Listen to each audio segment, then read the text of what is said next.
Hello everyone, and welcome back to the Stuff Zone channel. If you're joining me here for the first time, I am so excited to have you. Now, I realize it's been some time since I've actually shown you a roundup of my sewing projects, and I wanted to remedy that today. I actually have been sewing up a storm. I know that I find each season kind of inspiring in its own way, and the transition from autumn to winter is just really a productive one for me. That's not because I'm enjoying the weather in any way. It's incredibly gray, it rains like nearly every day, and because of that, I'm just entirely willing to be super indoorsy. I'm spending most evenings on my couch knitting, I'm spending a lot of evenings in my sewing room. In this video, I'm going to be covering the recent projects I've made, not all of them, but just the favorites that I've made over the last few months. I really think there's a good variety, which is what I strive for in these videos. We have a mix of vintage and modern patterns, we have more seasonally appropriate pieces, and some that, to be honest, I probably am making at the wrong time of year, but I still really love them. And we have wardrobe staples and more standout pieces. It should be a fun one, so let's get into it. Now, I think it makes most sense to start with what I'm wearing now. This little gingham blouse is Simplicity 8209, which is a vintage pattern from 1977. I'll get a bit closer so I can show you the pattern envelope. But this blouse comes in 4 different views, all of which are blouses with pin tucks down the front on either side. Some have buttons, some don't, but they all have a little collar of some sort. For this blouse, I chose view 4 here, which is this blue one. And you can see it's one of the button front ones, and it also has a wider rounded collar. I made this blouse in a medium weight cotton. This is one that I purchased in Majorca last summer. And again, it's just a pretty basic, like 100% cotton, but I really love the neon orange. Overall, I would say that this was a very straightforward sew. There are the usual differences that come from translating a vintage pattern to a more modern sewist. The collar insertion is probably a little bit more finicky than most patterns would have them today. And of course, you need to take into account things like the use of fusible interfacing rather than sew-in interfacing. And I also use the overlocker to finish all of my seams rather than like fiddly pinking shears or cutting and sewing. I'm also quite happy with the fit. I think it's fun, I think it's unique, and I typically like to wear this tucked in the way that I have it now with the collar quite open, so unbuttoned a bit. The fabric is a little bit stiff still, so I don't think that it looks great untucked, but it does seem to be softening up quite a bit in the wash. Overall, it's a nice little blouse for the office. I can wear it with a cardigan now that it's cold, but it should serve me pretty well in basically every season. I think I'll wear this a lot. Also, as a fun aside, if we go back to the pattern envelope, you can see here, maybe you'll be able to see very faintly, you can see the name of the shop where this pattern was purchased. This is Gordon Thode Limited. I've done some research on this and discovered that it was a chain of fabric stores in England kind of in the mid-century. It looks like the main locations were in Oxford and Cambridge, and I'm going to put some photos on screen that I was able to find of the shop, including the closing sale of the Oxford shop in 1986. It does seem from anecdotes online that people really loved this shop, and you guys know how I get sentimental about this sort of thing. Anyway, going to get changed now though and show you the next top I made. Now we can cover the next vintage blouse I have to show you today, which is Simplicity 7351. Taking a look at the pattern envelope again, you'll see that this blouse comes in 2 different variations. There is a long sleeve blouse with a simpler yoke and either flare or kind of puff sleeves, or you have the version that I'm wearing, which has this really unique curved yoke. It's a cropped blouse with a tie waist and flared short sleeves. Now, longtime viewers of this channel might recognize this blouse because it's one that I've made before. I made the long sleeve version in a novelty green viscose print from Fabric Godmother, and it's one that I really love and wear all the time, so I was quite keen to make the other version. This blouse, though, I would say this is obviously slightly seasonally inappropriate. I really love it, but it's flare sleeves and cropped. It's not really a winter top. It's also something that's just a bit outside of my comfort zone, but I did want to challenge myself a bit. For a small blouse, this uses quite a lot of fabric. The sleeves are not only puffed, but again, they're very flared. And you also have this gathering that's here along the curved yoke, and then there's also gathering into the tie waistband.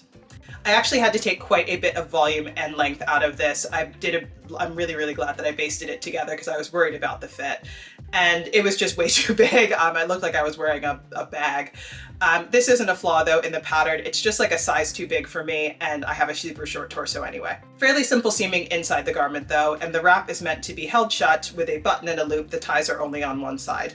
However, I did want to flag that, not because I think it's important to talk about my body size, but I do notice that my weight is fluctuating a little bit right now, and because I won't wear this regularly into the spring, I've actually held it shut with just a safety pin for now, and I'll finalize the fit when it's warmer and I decide exactly where I want the waistband to fall.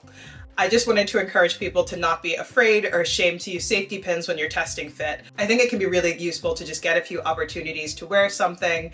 And also, if you look at historical fancy gowns, they're like completely held together with pins and pinned bodices and lots of things going on.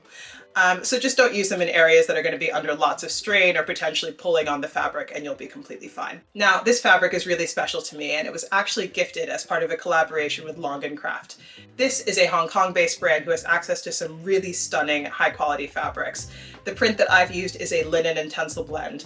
And just look at the drape and sheen on it. I really think it's stunning, and it just has so much dimension to the print. I was also tempted by some of the other designs in the same linen tencel blend, and I would love to know which one you like. I'm currently choosing between the koi fish, there are these blue mountains, there's purple flowers. Let me know in the comments down below which one you think I should get.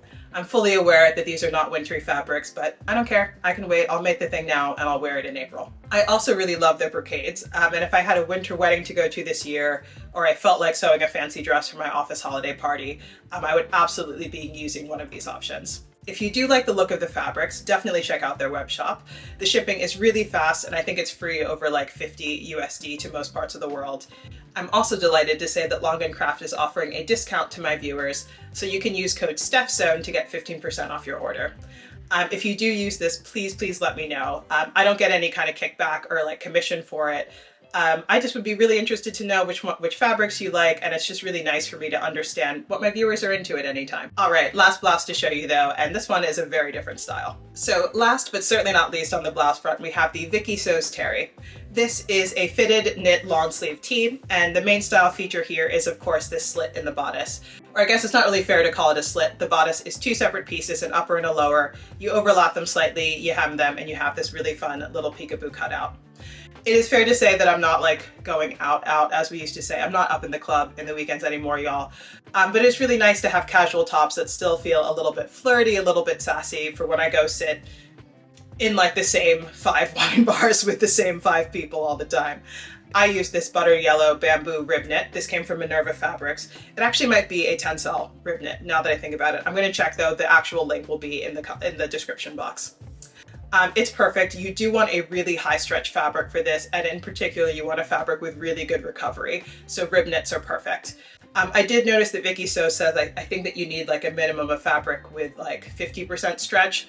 I would go higher than that. Do a rib knit, do something with like 80, 100% stretch. Again, just to make sure that it doesn't feel like too weird and clingy. You want it to kind of fit you nicely and like be tight to you. There's negative ease, but having something that's thick, even though if the stretch is right, is just probably not going to be super comfortable. There really isn't much to say about this just because the pattern is so straightforward, but I'm definitely happy with the fit. It is worth saying that I went ahead and bought this pattern in Russia, in the Russian version. I do that with Vicky Sews sometimes. If it's a really simple garment, like I don't need English instructions for this, and the Russian version is like a third of the price. It has photos, so if you kind of know what you're doing, just buy the Russian version. Vicky Sews can be kind of annoying if you typically grade between sizes, just because you do buy the patterns in only one size. But their drafting is great. And I do really like that you can buy patterns in multiple height ranges. That really saves me a lot of time. I always have to shorten the bodice of things, and it's just nice to not have to do that kind of annoying adjustment. I would absolutely make this again, but next time I would probably just add some stabilizing elastic or maybe like knit interfacing into this upper seam here, just to keep it flush to my chest. And maybe they did say to do that in the pattern and I just missed it. I did think that this bit especially stretched a bit while sewing, and it's just not as stable and flush to my chest as it could be. Still though, not a big deal. This is one that I've worn quite a bit and gotten some compliments on, so I'm happy with it. Going to get changed though, so I can show you some other garment types. Or actually, I'm not really going to get changed. I'm just going to reposition the camera because I want to tell you about the jeans I'm wearing. Yeah, I can't get these fully in frame along with my head, but don't worry, we'll include lots of B-roll for this. I am sharing a make that I'm super excited about, which is a pair of jeans. I love sharing jeans with you guys. I mean, they're just one of those garments where it's so worth it to make yourself. Once you perfect the fit, I mean, you'll never want to go back to store-bought jeans. These are the Daughter Judy Patterns Briar Pants, and the Briar Pants are a high-waist, wide-leg crop trouser, which can be made in basically any sturdy, non-stretch fabric. So think your cotton twills, denims, corduroys, etc. I made my pair in Gap's dead stock. This came from Rainbow Fabrics, and they have really excellent denim drops. Like, definitely check them out. The prices are great, and they just really get high quality stuff in. In terms of construction, I would say that these are pretty straightforward. You have a zip fly, slant pockets, patch pockets in the back, and you have back darts instead of like a more traditional jeans yoke. I really like the pocket construction on these in particular. It was just a super clean finish. I'm also just super happy with the fit. I used all of my standard adjustments, which is a full seat adjustment alongside some waist to hip. I really felt like with those adjustments, the fit was perfect basically right out of the packet. The drafting instructions were immaculate as always, and they are just like the perfect wardrobe staple. I kind of wish I would have made these before. I actually haven't put the belt loops on yet. I can show you, they're right here. So you can see I made these up. They're nicely top stitched. They're all ready to go. But I often find that you just don't know when you're buying denim how it's going to wear. Some denims stretch more with wear and washing than others do, and I do pre-wash my fabrics, but typically I think it's best to just like, if you can get the fit right at the waist such that, I mean, they shouldn't be falling down if you've just made them. I like to wear them a few times, see how the fabric stretches, if at all, what the level of give is, and then I go back. If I need to make any adjustments to the waistband, I do it at that point, and then I put the belt loops on. Making adjustments after the belt loops are on is a big pain in the ass. Don't recommend it. I kind of feel like daughter Judy is just becoming known for her excellent trouser patterns. I mean, firstly, she has a fantastic size range. This is ranging from a 35-inch hip to a 66-inch hip. And on top of that, she just gives you way more information than other pattern designers do around the finished garment measurements. So in terms of what's most relevant for me, I like that she gives the thigh measurement, kind of like the widest part of the thigh, and then the exact length of both the front and the back rise before, like without the waistband. So you can compare those to your own measurements, and then also just pairs of trousers that you already have that you really like. And you can make sure that you're going to end up with a fit that you're happy with without loads and loads of twirling. I've also tested for daughter Judy patterns before, and I can really attest to the amount of time that she puts into these patterns. I mean, for one, I love that she doesn't rush her testers. Like, she really gives you adequate time to properly test and fit the pattern to yourself. She takes the feedback really seriously. She's super diligent. I just can't recommend the brand enough. Anyway, one more garment to show to you. Last but not least, we have a little black dress. And again, can't fit the full thing in frame, but I'll still add in lots of B-roll. This is actually my first ever black dress that I've made, and it's only the second black garment that I've sewn. You guys know me, you know that I love my bright colors. However, I am so glad that I made this one. It is just like the perfect wardrobe basic. This dress is the Core Fabrics Bryce dress. And if you're not familiar, Core Fabrics is the fabric store run by the team at Closet Core Fabrics. They've been releasing some designs to kind of showcase their fabrics, and this one is special because it is a completely free pattern. A free design coming from a team that's as knowledgeable and experienced with fitting as Closet Core is just really something special. I'll put the link below, but highly recommend that you run, don't walk over to download this pattern. Now, if you spend much time on Instagram or on YouTube fashion channels for people my age, this design is probably going to look familiar to you. This is very much a dupe of the Saison Pippa dress, which is a t-shirt dress. It has a kind of wide neckline and an integrated waist tie. For me, I just personally don't mind a brand like Closet Core duping a brand of Saison scale. For one, the dress has been popular for years and years now. I think it sold out in 2022 with something stupid, like a 12,000 person wait list. Anyway, props to Saison for creating this, but the style itself is pretty simple. The integrated waist tie is something new. I don't feel like they came up with this dress or that it's a single designer. I would also probably feel differently if the dress was duped when it was brand new and at the height of its popularity, but this is all fine to me. Anyway, the Core Bryce is just a really interesting sew. It's actually pretty easy, much easier than you'd think, but the pattern piece is required to get a tie like this, and I'll just show you. The pattern pieces required to get this tie are really interesting. Beyond the tie, again, you have all the features of the Saison dress, the neckline, the kind of simple sleeves. They are actually supposed to be tucked up a bit. I didn't do that. I didn't really see the value in it, especially this is a pretty matte black, so you just wouldn't see it. And then the dress also has a very high slit. Obviously, you can close out more of the slit if you want more coverage. For most folks, I think the most time-consuming part of this pattern is just going to be the hemming, especially if you have the slit. It's just a lot of knit fabric to hem. If you're not using a cover stitch, it takes some time, but use hem tape, use stabilizers, and just work away at it. It still goes pretty fast. Again, sizing-wise, we have a wonderful range with the Bryce covering a 32 to a 60-inch bust and a 34 to 62-inch hip. However, I will caveat that due to the unique pattern shapes, grading, particularly waist to hip grading, is just not as simple as it would be on a standard knit t-shirt dress. Given the fact though that you can sew this in a high stretch fabric, this is a modal jersey. I got this from Rainbow Fabrics again for like something stupid, like 4 or 5 pounds a meter during one of their sales. And you have the tie anyway. I would probably encourage you to just avoid grading at all unless you're more than like 2 sizes difference maybe. As someone who is more than 2 sizes different, I just kind of winged it. I adjusted the pieces. They were not evenly adjusted because I couldn't do that. And to be honest, it was completely fine. If I saw any lumpy bits, I just smoothed them out later, and the style is just really forgiving. Overall, this has just been my surprise favorite recently. I wear this dress so much. I especially like wearing it with tights and with boots. And to be honest, I think it might be, yeah, I'm gonna go ahead and claim this is the best free pattern that I've seen released by any brand in the last 5 years, pretty much since I've started sewing. Highly, highly recommend. So now that I've covered all of my recent projects that are my favorites at least, I do want to give you a sneak peek about what's coming next for me. Like I said, we're definitely in the season where I actually have the patience for big projects, so both of these are kind of meatier sews that I really want to complete before the end of the year. I'm telling myself that by telling this to you, it's going to keep me accountable and I won't get distracted by making party dresses. My track record for that has been mixed, but you know, I'm telling myself that this time will be different. Actually, both of these designs are from Daughter Judy patterns just because clearly I'm obsessed with the brand at the moment. So first of all, we have the Daughter Judy Cod Trousers. I was kind of on the fence about the codes when they first came out. I heard that there were some like small issues with the pattern drafting or the instructions. To be honest, I don't remember.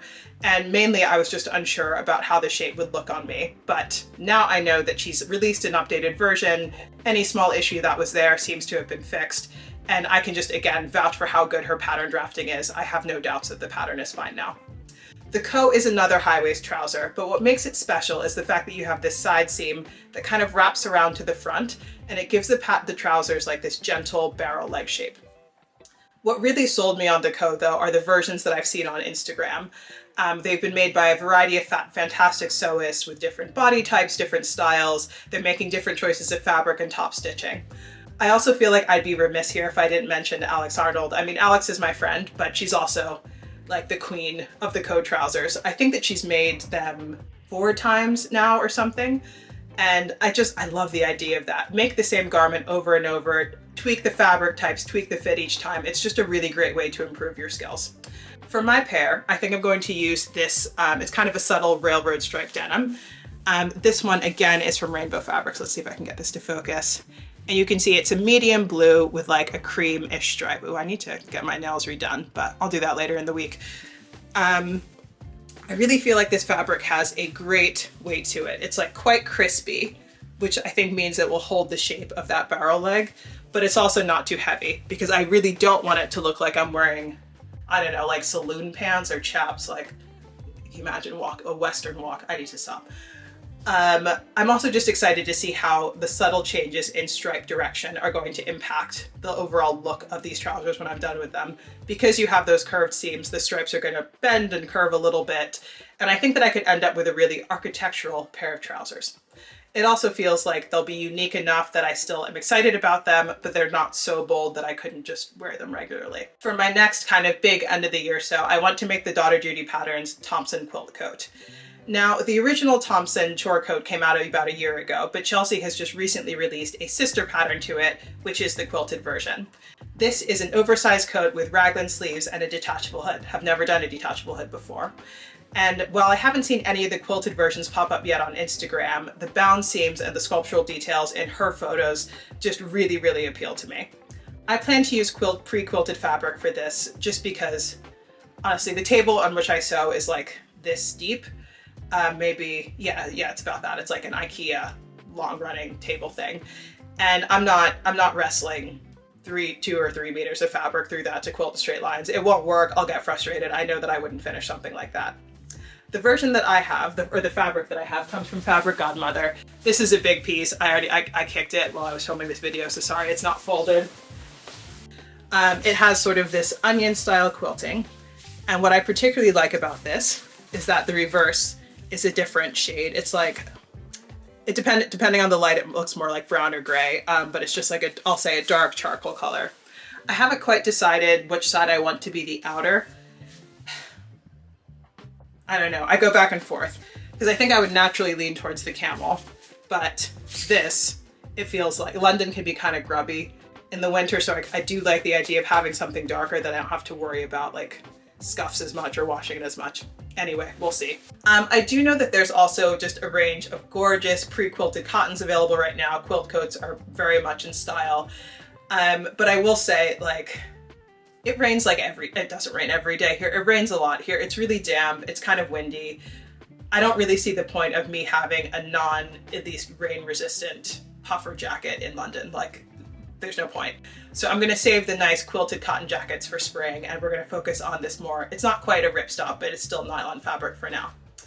I do know that this project is going to be tricky. Because this is a rainwear fabric again, it can't really be ironed. And you also have to be really careful about putting holes in the fabric. It's not like sewing on cotton where, you know, if you use the seam ripper, you can kind of see the holes, but if you just iron over it, they go away. Once there's a hole in this, you're like punching a hole into plastic. So once the hole is there forever. I can't just, to be honest, I often just like play it fast and loose. And then if I have to use the seam ripper, no big deal. This one can't be doing that. I will probably work on this over Christmas break, just so I can really take my time with it. I can kind of spread it out over the room. And I really like the idea of that, actually. It'll be like the last few days of the year. I'll be working on my biggest project yet. And I kind of want to see it as like a celebration of another year of sewing, another year of learning. Anyway, I hope that you enjoyed this video and got some inspiration for your own winter sewing projects. As always, I'd love to know what you're working on. Specifically, in my last video, we talked about gift recommendations and pattern ideas for gift. What projects do you want to complete for yourself by the end of the year? And if there's none and you're just trying to relax as much as you can in a busy holiday season, I get that too. I'll be back soon with another video, but if you do want to hear more from me, of course subscribe. But you can also always follow me over on Instagram, where I'm at the same handle, just Steph Sewn. Have a wonderful rest of your week, and I'll see you again soon. Bye!